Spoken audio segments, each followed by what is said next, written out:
Sorry.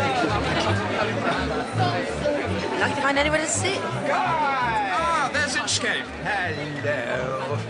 And you must be Mrs. Pringle. Harriet, hello. Harriet, welcome to Bucharest. I hope you're hungry. What's all the excitement?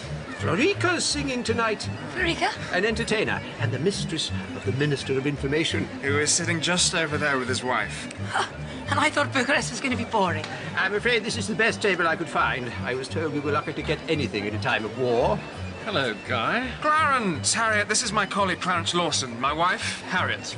So you've gone and got yourself married at last. Scusate, Hello. Have they all gone mad? Don't you know? There's a war on. Apparently. The Russians have occupied Vilnius. You mean they're inside Poland? It's a good thing, if you ask me. They'll offer the country some protection from the Germans. I'm afraid I'm going to have to leave you in the lurch at the university, Guy. You'll have to take over the English department. I've just been put in charge of British propaganda in the Balkans. An official appointment. That's splendid. But do you think we'll be able to stay here? In Romania? Why ever not? We heard some of the British women were being ordered home. Impossible. Nothing of that sort could happen without my knowing it. See, darling, I told you. At last, something to drink. Here we go. Wonderful. I asked Sophie to join us here. Sophie? She called just before we left the hotel. She's very depressed about the war. Harriet, can I pour you some wine? Yes, Where did you go please. this summer, Clarence? Did you take that bus journey from Beirut to Kashmir? I got stuck in Beirut. I did think of flying home to see Brenda, but I never got round to it. I went to Rome. Spent a lot of time in the Vatican Library. How was England when you left it? Calm enough. Foreigners were leaving, of course. Ah, here's the lady now.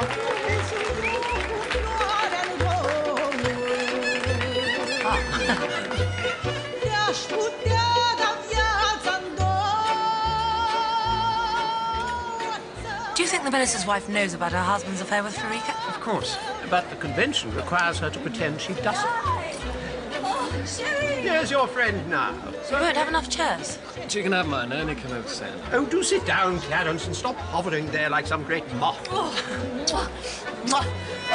what a night. The streets are so full of people. So frightened. Darling, you must meet Sophie. Sophie, this is my wife, Harriet. How do you do? And there she was, a beautiful, voluptuous woman, full-bosomed and rippling with sexuality. It had never occurred to me that Guy might have known other women before me.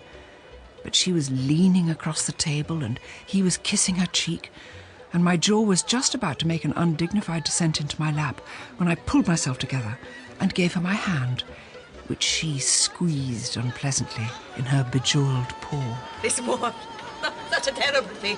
Have a drink, Miss Orishano, and do try to cheer up. I go to sleep thinking of it. I wake thinking of it. Really, all that anxiety is simply a waste of time. But I used to be a journalist. I worked for an anti-fascist paper. What if the Nazis come here? Is anyone cold? I am a bit. I saw snow on the mountains this week. The war will be over before we know it. The Germans have better things to do than spread their troops about all over Europe.